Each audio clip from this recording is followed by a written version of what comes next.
Deirdre McKenzie and Brett Wilson attended the University of Southern California, USC.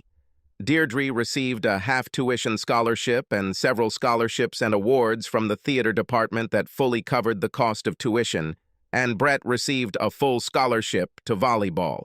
Going to the same college at the same time, paying most, if not all, of their expenses was one of the few things they had in common, except for the desire to have children. Deirdre's height is 5 feet 1 inch. Weight, 105 pounds. Light brown hair, blue eyes, small A-cup breasts. Although she was a theater major, except for stage performances, she was an introvert and ambivert while attending USC. Deirdre had bad experiences with jocks during high school and avoided them completely if possible. She was attracted to guys of average height who were sensitive and trainable. Brett is 6 feet 5 inches tall, weighing 220 lbs, with blonde hair, brown eyes, an extroverted personality, who is good at hiding his intelligence with charm. He has a low opinion of people who regularly express emotions. He is attracted to tall, blonde women, regardless of their level of intelligence, and from his sophomore year of high school until his graduation from the University of Southern California, he did not date a single woman who was not blonde and at least 5 feet 10 inches tall. Even though Deirdre and Brett studied together for 4 years at the University of Southern California, they rarely interacted directly. They had the same English class in their first year, the same French class in their second year. They dated once as a couple in their freshman year because Deirdre's then date was good friends with Brett, and in their senior year, they both attended Fed 12.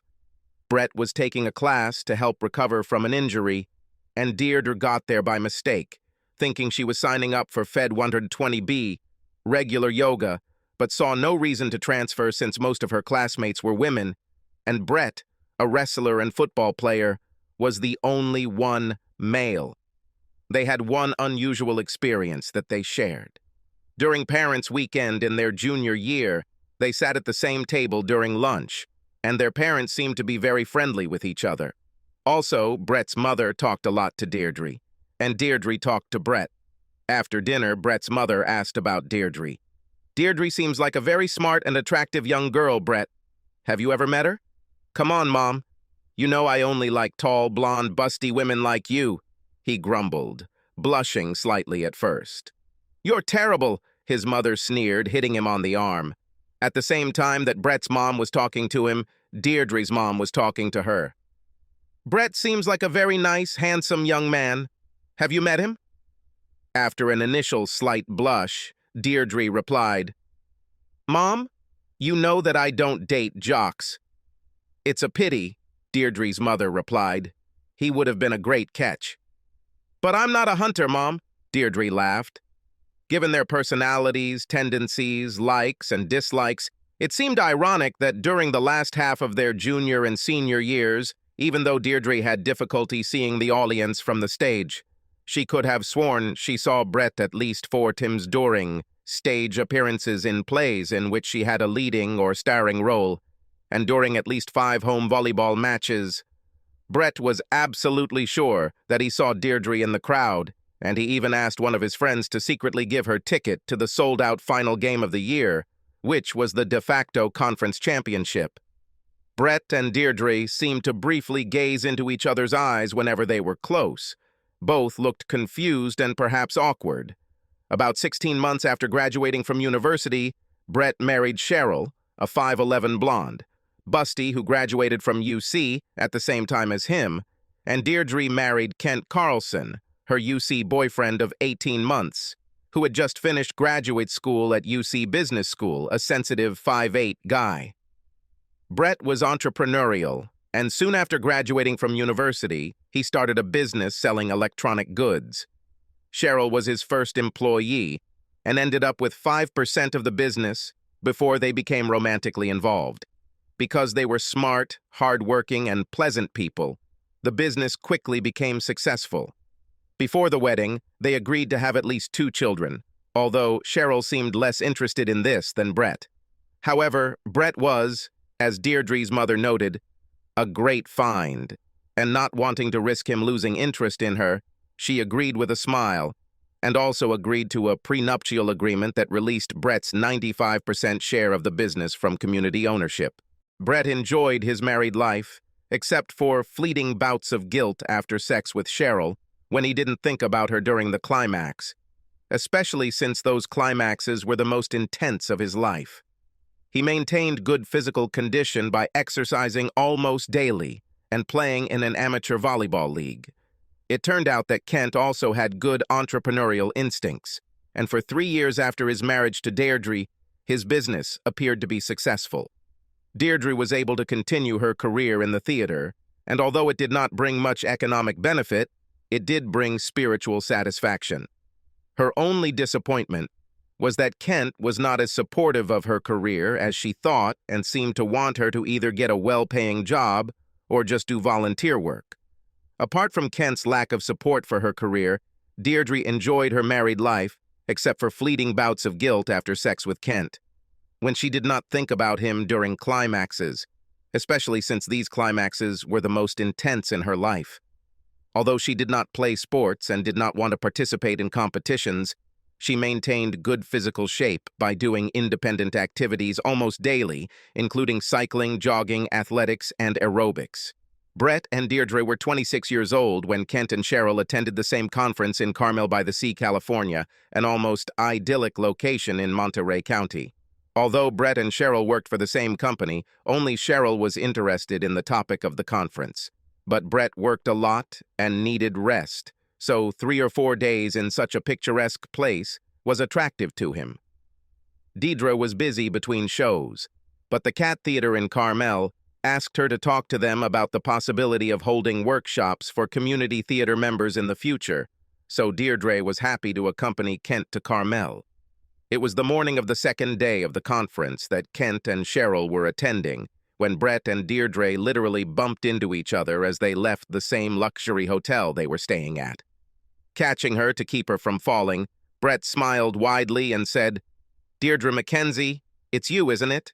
Hi. Brett, sorry, I wasn't watching where I was going," she stammered. "No, it's my fault. What are you doing in this idyllic place?" "My husband, Kent, is participating in the conference, and I specially went with him since I'm going to meet with representatives of the Cat Theater at lunchtime. I'm going to the city center myself. Do you want me to give you a ride? I've heard that parking is difficult here and there's no point in bringing 2 cars if we're coming from the same places." Brett chuckled. "But what if you want to come back early?" Deirdre asked. "I promise to fit my schedule around yours," Brett responded quickly. "Okay. I think it'll be more fun sightseeing with someone else," Deirdre replied, feeling her face turn red at the uncharacteristic sensation. Since USC, Deirdre had moved away from all the introverted aspects of her personality and was now a true ambivert. Brett remained a pleasant extrovert. Remembering what they did after college, they enjoyed exchanging ideas while walking around the picturesque city. When it was time for Deirdre's lunch, Brett had a proposal. "Deirdre, if I agree to pay all expenses, do you think the 3 people you're dating would be okay with me coming to lunch with you?" "I promise not to interfere in your conversations."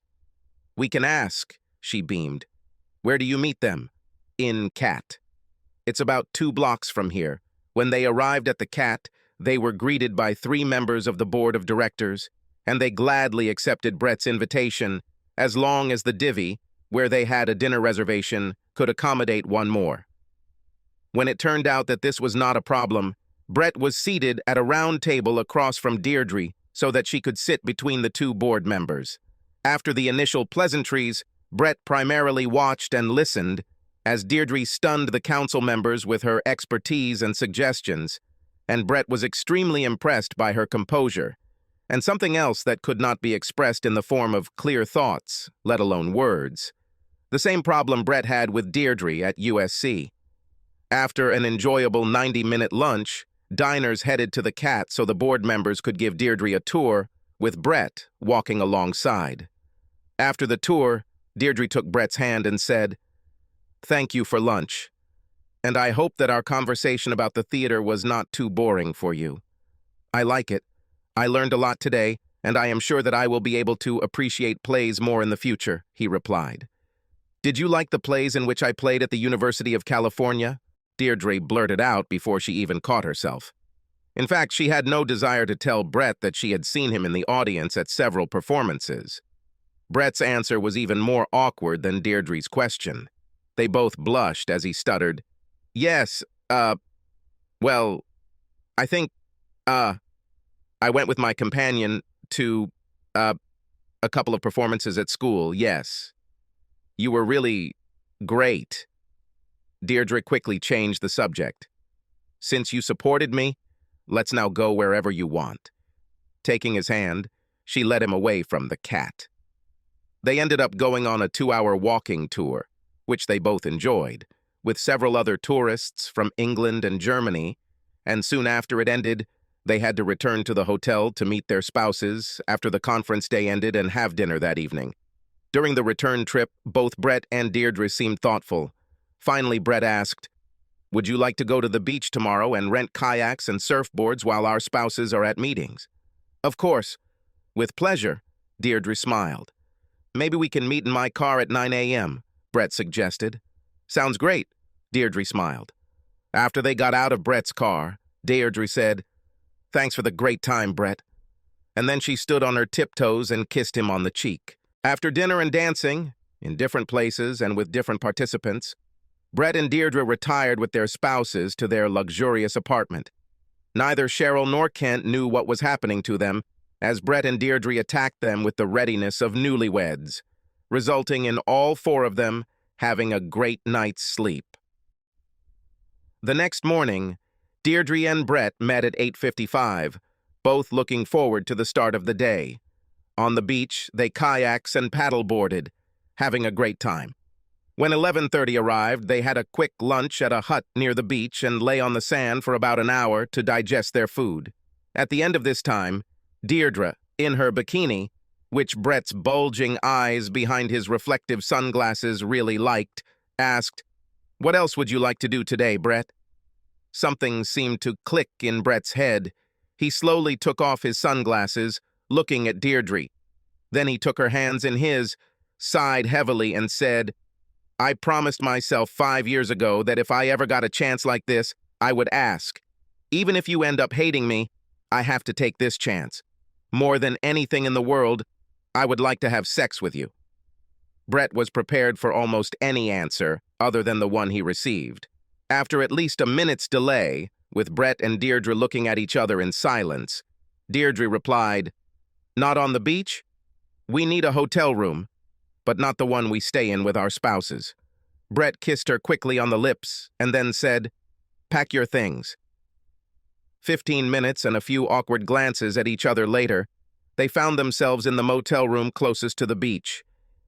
It was clear to both Brett and Deirdre that they finally had to admit that they had been having fantasies about each other for years. Why neither of them was willing to admit, let alone act on these thoughts during their time at USC was unclear to both of them. One would think that after years of boredom, they would pounce on each other like a pair of cats in the jungle. Another surprise was that they didn't. Brett and Deirdre carefully but purposefully removed each other's clothes as they stared at each other in the motel room. It seemed that they looked into each other not only in the eyes, but also in the soul. When they were both naked, Brett lifted Deirdre into his arms, and they kissed tenderly. Not with animal passion, but in a subdued manner of adoration. When they broke the kiss, Brett gently laid Deirdre on her back on the bed, and they began to excite each other with mutual caresses. After their mutual satisfaction increased the sexual tension, they became entwined. Their intercourse was tender and passionate at the same time. Brett showered kisses on her face and neck, and she wrapped her arms around his neck, as if holding on to life. Although Brett was not boisterous, he was energetic. Neither lasted long. Soon Deirdre was screaming in ecstasy, and Brett's grunts were interspersed with exclamations of satisfaction and joy. When they finally came out of the euphoria of climax, Brett pulled away and lay next to Deirdre, nose to nose, both with smiles of satisfaction on their faces. Deirdre spoke first. I can't believe I cheated on my husband. I hate cheaters. But when you told me you wanted sex with me, the only thought in my head was that, for reasons I could never rationalize or explain, I had an animalistic attraction to you from the moment I first saw you. I don't think I ever thought I'd like Brett to ask me out on a date, but I often thought I would really like to fuck him. That's probably why I said yes, even though I hate cheaters. Brett's smile widened. I hate cheaters too, but I rationalize my feelings for you, deceiving myself that even reality with you is just a fantasy. I never thought this moment would come, but I often dreamed about it.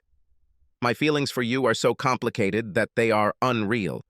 I don't know if my feelings are lust, love, infatuation, hunger, or some combination. I may not be physically or emotionally attracted to you, but I am like a moth to your flame. The happy, embarrassed pillow talk continued for a few more minutes until Deirdre moved her hand to Brett's crotch and his cyclops instantly saluted. Deirdre giggled. This time I'm on top, and no gentle caresses like last time. This time it will be sex to the fullest. Deirdre's prediction was proven correct when the lovers experienced a mutual finish of such intensity that they both briefly lost consciousness. 2 hours after they cautiously entered the motel room, Deirdre and Brett emerged beaming. After their swim, they drove back to the hotel, with Deirdre's head on Brett's shoulder and his hand on her thigh most of the way. They parked in the hotel parking lot and looked at each other nervously. I think it would be a very bad idea to have contact in the future or even exchange phone numbers, Deirdre said hesitantly. I don't want to deceive again, but in circumstances like today, I wouldn't be able to control myself. Brett nodded his head in agreement. You're absolutely right, and I feel the same way. I have fulfilled my biggest fantasy, other than having children, and I don't want to ruin your life or mine. Then he looked around to make sure no one was looking and muttered, "One more kiss." They exchanged a quick but passionate kiss and then parted, vowing never to see each other again. After Deirdre showered that evening, Kent had another nice wild ride before falling into a deep sleep. Deirdre was enjoying herself, but spent most of the night staring at the ceiling, just like Brett had done after bringing Cheryl to 4 climaxes. 8 months and 8 days after the end of the Carmel Conference, Deirdre gave birth to a frolicking baby girl weighing 7 pounds 10 ounces. When she first realized she was pregnant, she was terrified that it might be Brett's child, a possibility she had never even considered when she was overcome with lust while mating with Brett. However, her OB/GYN assured her, based on all normal signs, that she was pregnant before the conference. Although this was a great relief for Deirdre, she was still worried until little Carla was born. Carla had blue eyes like Kent and Deirdre, not brown like Brett and his parents, whom she remembered well from a long-winded conversation with them at Parents' Weekend during her freshman year at USC. Her OB/GYN did too, told Deirdre that Carla was clearly at full term. Her development had all the hallmarks of a full-fledged child, making it almost certain that she was already pregnant before having sex with Brett. Although both Kent and Deirdre were excited about parenthood, the responsibilities of raising Carla fell on Deirdre much more than Kent had led her to believe when they talked about children, both before the wedding and before she became pregnant. Kent was also not very supportive of Deirdre's acting career, but through her will, love, and ambition, Deirdre became an exemplary mother and continued her career. About 2 years after Carla was born, Brett was hosting a couple of clients, a man and a woman, in Pasadena. It was no coincidence that he met them there, even though his office and theirs were not in Pasadena, because it was the central location of all 3 offices, and for another reason, unrelated to geography. Another reason was that Deirdre was starring in Fernand Koppel's King Lear, a short play at the Pasadena Playhouse. After conducting business, Brett invited his clients to join him for a 6:30 performance of King Lear, for which he purchased second-row seats at the 86-seat Pasadena Playhouse, followed by dinner. They agreed, but they were a little confused by the fact that before the performance he bought 4 bouquets of a dozen roses each.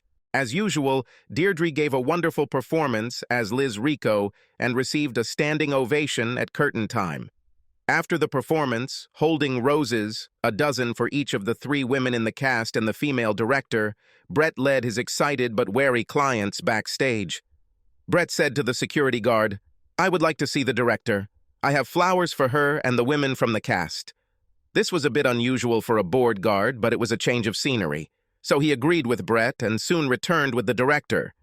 "Hi," Brett beamed, extending his right hand and barely holding 4 dozen roses in his left.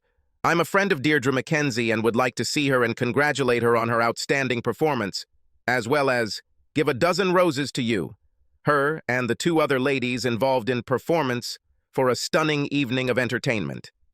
Brett soon overwhelmed the director with his charm, handed out roses to the director and 2 performers except Deirdre, and then found her. She blushed when he handed her a dozen roses and blushed even more when he introduced his clients. When he told his clients, "I know I'm biased because Deirdre is my favorite non-family client, but wasn't that the best performance you've ever seen?" When the clients agreed, Deirdre's face turned completely red. Despite her embarrassment, she agreed to accompany them to dinner. All 4 of us had a great time at dinner. However, around 9 p.m., Deirdre began to fade after the intense performance and long day, and said she needed to go to the hotel. Brett dropped his clients off at their hotel and then drove Deirdre to hers, insisting she was safe as he walked with her to room 313 at her hotel. When she thanked him at the door for the roses and dinner, he said, "You look too tired to take a proper shower. Let me help." "No, you're a pervert," she grinned. "I remember what happened the last time I was in the room with you, and I couldn't walk normally for 2 days. What if I promised to be gentle?" Brett begged, turning on his charm to maximum. Deirdre did try to fight off his seduction, but because she was tired and because deep down she didn't want to resist, she allowed him to take her to her room. Brett was very respectful as he undressed Deirdre, all the while complimenting her performance in the play and how sexy she was. He didn't try to fuck her in the shower or even really touch her private parts. I just washed it carefully and wiped it dry. However, after he dried her off, everything changed for both of them. Brett became sexually aggressive and Deirdre responded in kind. 5 minutes after Brett had dried Deirdre, she was screaming in climax as he caressed her sweet private part. Luckily, she was screaming into her pillow so as not to wake up the other hotel guests. 5 minutes later, she was riding him like a rented mule as he continued to caress her. Brett fucked her 2 more times that night, and when they woke up the next morning in each other's arms, they were as sexually satisfied as they could be, and the guilt had not yet set in. They dragged themselves out of bed and showered again, both too exhausted to have sex. As Brett got dressed to leave, Deirdre became serious. "I don't know why I let you devastate me last night, or perhaps why I devastated you too," Deirdre sighed. "But it must not happen again. If you come looking for me one more time, I will cut off your genitals. I hate myself for deceiving myself, and I won't let you manipulate me again."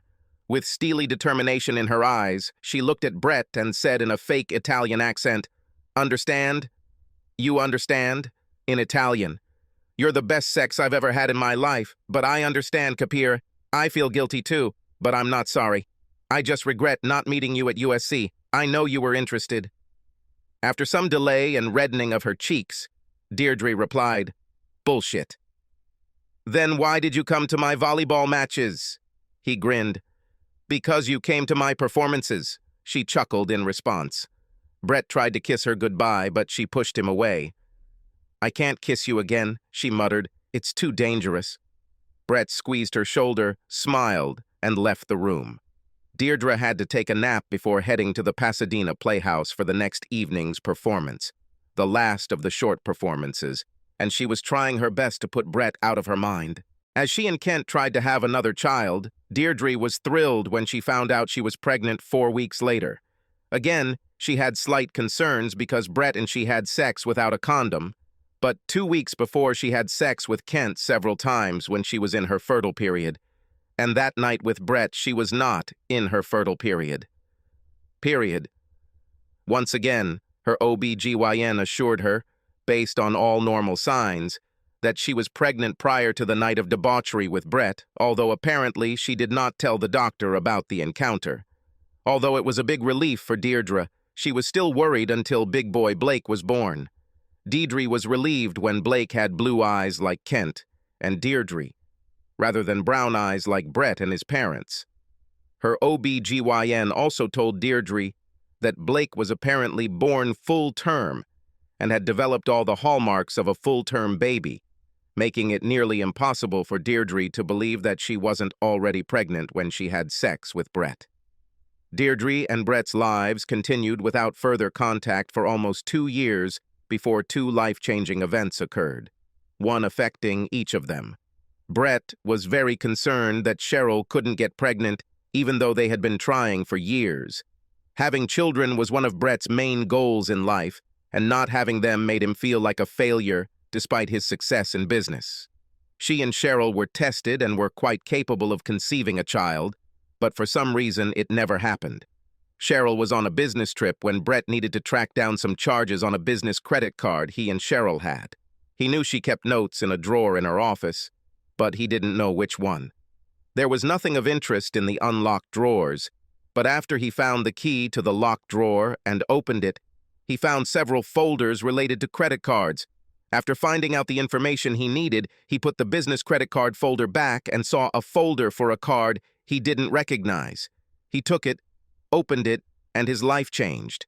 It was a folder for a card in Cheryl's name, a card he knew nothing about. The very first document in the folder was a receipt from the doctor's office, dated just 4 days earlier, for a Depo-Provera shot. He didn't know what it was, so he took out his phone and looked for it.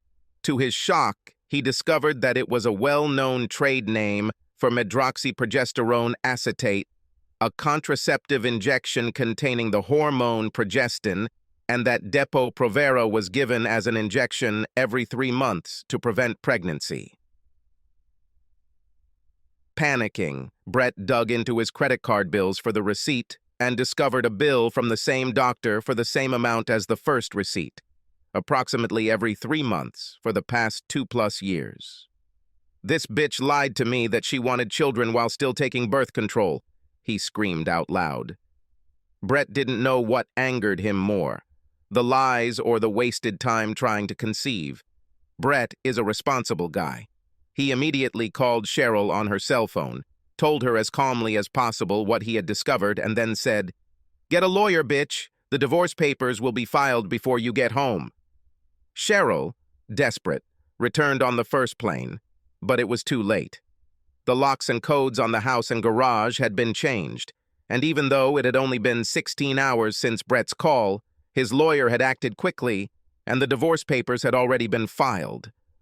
When Cheryl pounded on the door upon arrival, the documents had been filed, and the marriage contract had been executed.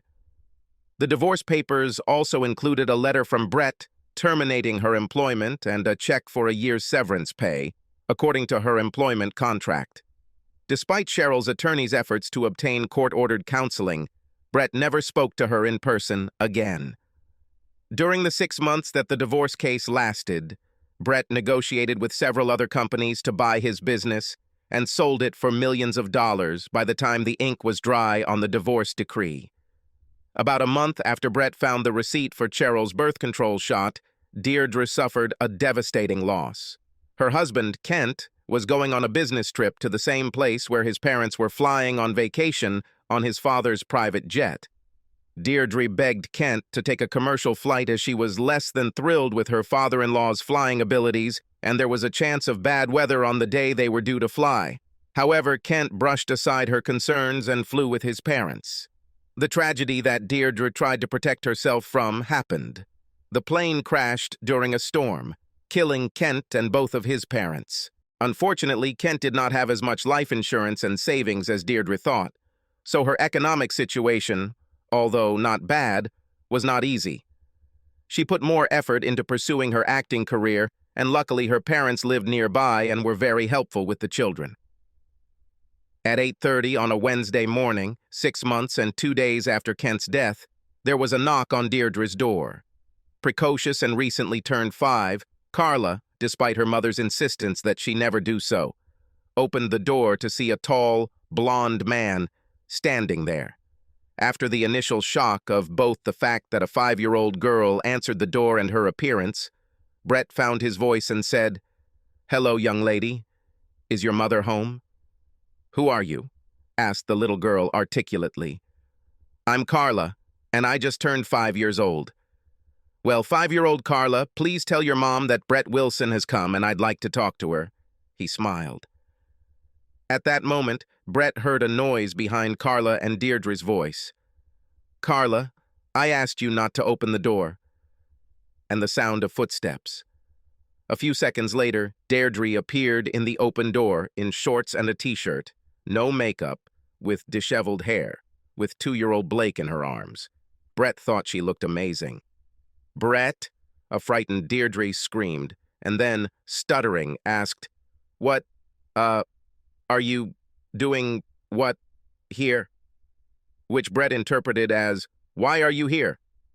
A little taken aback by Blake's appearance, Brett calmly answered with a smile, "I hope you'll let me in so I can explain everything.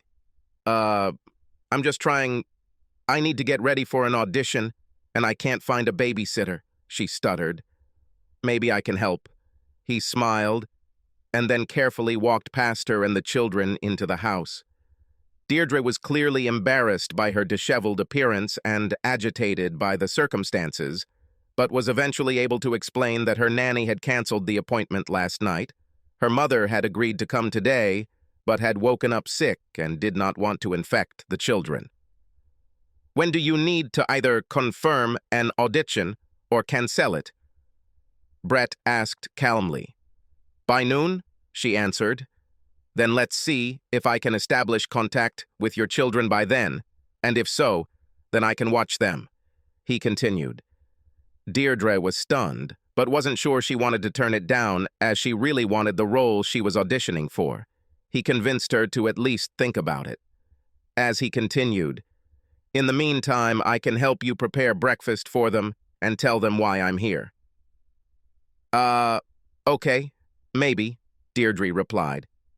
"I need to change my clothes first because I look—" But Brett interrupted her by saying, "Great, you look great." She blushed. Brett then sat down on a chair and showed some magic tricks to Carla and Blake, who clapped their hands happily. Then, after Deirdre showed him where the cereal and bowls were, despite his remark that she looked great, she went off to change into something presentable, do her hair, and put on some makeup, so excited that she didn't question why she was like that. Excited. While Brett sat and chatted with the children while they ate, Deirdre returned. She asked him in a whisper, "Why are you here?" Brett smiled and, between teasing and laughing with the children, said, "I was recently divorced, heard about your husband's untimely death, waited 6 months, which I considered a respectable amount of time, and then came to you to see if we could have a mutually beneficial long-term relationship. Are you trying to get into my panties again?" Deirdre asked, but not with anger or contempt. "Of course I do," Brett smiled. "But I want more. I want a loving, long-term relationship. I've denied that I'm attracted to you for too long, and I want to find out if my infatuation with you will last." Deirdre was confused, but at that moment, she had no intention of kicking him out. After all, he was the best sex she's ever had, and she hadn't had sex since 2 weeks before Kent died. So she changed the subject, and between talking to the kids, cleaning up after breakfast, and entertaining the kids at playtime, they talked about their lives since they last saw each other, including Brett's discovery about Cheryl and Deirdre's dissatisfaction with Kent's infrequent attention to the children and lack of support for her career. By midday, it was clear that the kids were already attached to Brett, so Deirdre got dressed for the audition. As she prepared to leave, she gave Brett her cell phone number, and he gave her the keys to his Corvette, while asking for the keys to her minivan with child seats in case he wanted to take the kids to the park or to lunch. Luckily, the Veda didn't have a stick shift, so after a brief briefing from Brett, she was off. Deirdre returned home around 4:30 and heard laughter coming from the living room. When she looked in, both children were sitting on Brett's back, riding him like a horse, squealing with delight. They paused the game to hug Mom and then went back to riding Brett until she changed into casual clothes and returned to the living room. The four then began to discuss what each had done that day. Little Blake was stuttering and talking so excitedly about going to lunch and going to the park that it was hard to understand him, and Carla was talking non-stop about the swing, reading books, and generally having a fun day. Deirdre quickly realized that Brett had given the children more high-quality attention in one day than Kent had in the last month of his life. When she managed to get a word in edgeways, Deirdre answered Brett's question about how the audition went. "Very good. I hope they call me back," she smiled. After the kids got cleaned up, Brett took them out to dinner, and when it was time for bed, both kids insisted that he read them 2 bedtime stories before they went to sleep, which he happily agreed to. When they were both put to bed, he and Deirdre chatted. "Thank you so much for today," she purred. "The kids obviously loved it, and you saved my life. Today during dinner, I got a text back, but unfortunately also another one from my mom saying she's still sick. So I was wondering, I was wondering if I could, impose..." Deirdre hesitated until Brett interrupted her. "I would be happy to see the children again tomorrow," he smiled. "Thank you. You're so kind," Deirdre stuttered, looking into Brett's eyes and feeling her arousal grow before Brett stood up and picked her up. "What time do you want to see me here tomorrow?" he asked. "Wouldn't 8 o'clock be too early?" she asked. "Then see you later." He smiled, quickly kissed her on the lips, and left. He wanted so badly to have her right then and there, but he was playing the long game. Well, at least the middle game, and decided it was best to hold his fire until the right moment. Brett arrived at Deirdre's house at 8 o'clock sharp, and the children greeted his arrival with shouts of joy. It was clear that Deirdre was making a special effort to look good for him, and he quickly kissed her on the cheek and whispered, "You look amazing," making her blush. While Deirdre took Brett's Corvette to the audition again, Brett took the kids to the zoo, lunch, a children's amusement park, and, although they were too young, a miniature golf course. When Deirdre returned home at 5 o'clock, excited to have been given the lead role in the play, the children were already asleep, passed out from a long, exciting day. Brett bought some groceries and prepared dinner for Deirdre, and a simpler dinner for Carla and Blake after they got up from their 2 hours of rest. After another story, when the children were already asleep, Deirdre thought that Brett might leave again. With the shyness of a little girl, without looking him in the eye, she said, "You know, you could stay the night if you want." This was music to Brett's ears, but he wanted to tease her, so he said, "Oh, I didn't know you had a 4th bedroom where I could spend the night." And again, without looking him in the eyes, Deirdre answered modestly, "Well, maybe you could sleep with me." Brett walked up to her, lifted her chin, kissed her passionately, and then replied, "You'll have to sleep a little, sexy." He picked her up and carried her into the master bedroom as Deirdre whispered in his ear, "Please be gentle. I haven't had sex since 2 weeks before Kent died." "I haven't had sex since I found out Cheryl was cheating on me," Brett replied, although technically that wasn't entirely true, since he was using 2 call girls, both of whom, coincidentally, looked a lot like Deirdre. Brett was gentle as they showered and he washed Deirdre. He was gentle when they made love for the first time. He was an animal after that, screwing Deirdre twice in the middle of the night. After they finally fell asleep, Deirdre and Brett were rudely awakened by Carla and Blake jumping on them the next morning, thankfully without removing the covers which would have exposed their naked bodies. The children were delighted to have Brett there, but were eventually persuaded to play a little on their own while the adults got up. After the children left, Deirdre came face to face with Brett. "I want to tell you something that might make you reconsider your long-term relationship with me, no matter how great the sex is. I had my tubes tied after Blake was born, so I can't have children with you." "You already have 2 from me," he chuckled. Deirdre moved away from him. "What do you mean?"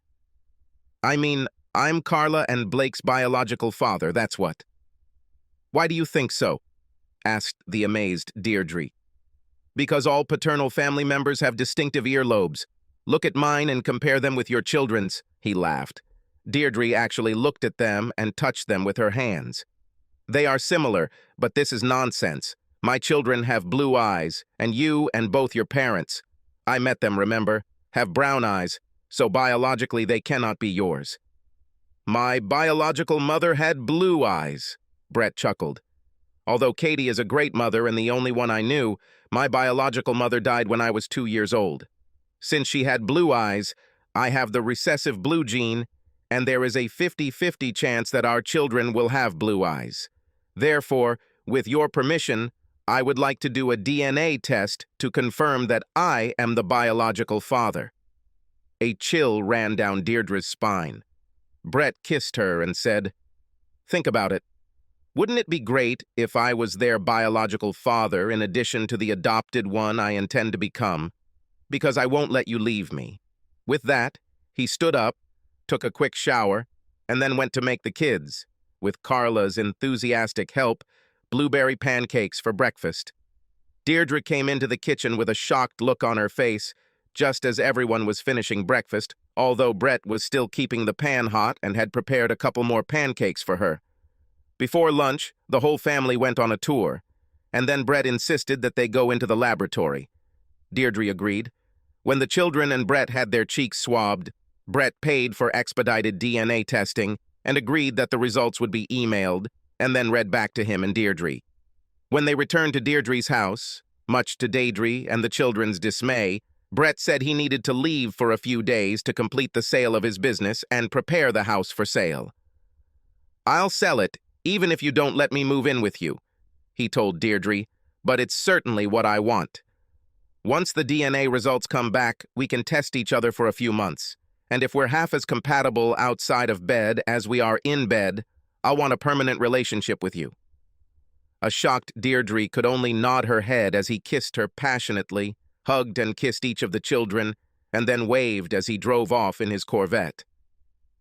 By the time the DNA test results came back a week later, Deirdre, despite her initial confusion, was hopeful that Brett was the children's biological father. Statement, with a probability of 99.9999%. At the top of both children's reports left no doubt that it was him. She immediately called Brett, who she had spoken to every day since he left. "You were right," she said simply. "I'll be at your place tomorrow, and get ready for some hot sex," was all Brett said before ending the conversation. The next morning, Brett was greeted by laughing children. Handing each a gift, he fervently kissed the smiling Deirdre. After another full family day, the kids were put to bed. Brett read them 2 more stories, and then sat Deirdre down at the kitchen table. "During my absence, I kept my lawyer busy," Brett chuckled. "Here is the first document that, with your permission, will legally change the children's birth certificates, indicating me as the father. The second is a prenuptial agreement. If, as I hope, our relationship progresses to marriage, it stipulates that if I cheat on you during the marriage, you will receive $2,000, and the rest of the property will be divided 50-50. Since I seduced you when we were both married to others, I want to reassure you, because I will never cheat on you." Deirdre looked through the documents and then turned to Brett. "The marriage contract is not mutual. It does not provide for punishment in case of my betrayal.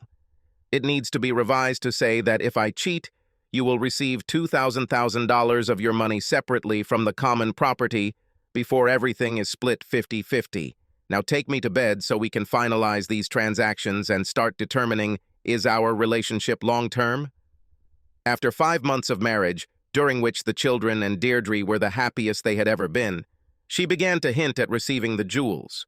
Brett asked Deirdre's parents to babysit when he took Deirdre to Hawaii for a week, proposed at midnight while they lay naked on a blanket on a remote beach, and 2 weeks later, after buying a new, bigger house, they got married. Both grandparents were delighted with this situation. The 2 grandmothers had enjoyed each other's company since their parents' weekend at UCLA and had become good friends over the past 5 months, especially since Brett's parents had moved to the same city as Deirdre and her parents. Although they were initially shocked that Brett was the biological father, the grandparents were never interested in the details. They were simply happy to have grandchildren to spoil. 3 years later, the Brett Wilsons celebrated 6-year-old Blake's birthday, attended not only by a dozen of his friends, but also by Carla and her 2 best friends. As Brett and Deirdre's mothers watched the children play, how actively Brett and Deirdre participated in their play, and how lovingly they interacted, Deirdre's mother turned to Brett's mother and said, "It's a shame that Deirdre and Brett had to go through trial marriages before they got together. They have an exemplary family and are ideal spouses. If Brett had acted on his attraction to Deirdre in college instead of denying and ignoring it, they could have had 8 more happy years together," Brett's mom replied. "At least they're together now, and along with Carla and Blake, the 4 of them make up the happiest family I've ever seen, and that makes me very happy too," Deirdre's mom replied. Both she and Brett's mom tried to hide tears of happiness. The party was a fantastic success, and all the children left with bags of gifts and big smiles on their faces, and heartfelt hugs from Brett, Deirdre, Carla, and Blake. That night after Blake's 6th birthday, when the children were long asleep, Brett and Deirdre lay naked in bed, nose to nose. My 19-year-old self would be appalled that I'm married to a short, flat-chested brunette who makes a living from emotions. What could I say to him to calm him down? Brett mused out loud with a mischievous grin. That she has sex like a bonobo, so that you can barely keep up with her. That's what you should tell your dim-witted 19-year-old jock, you half-wit. Now, take me and let me rock your world for the 10th time this week. Deirdre snapped with her own mischievous grin. He did. She is too.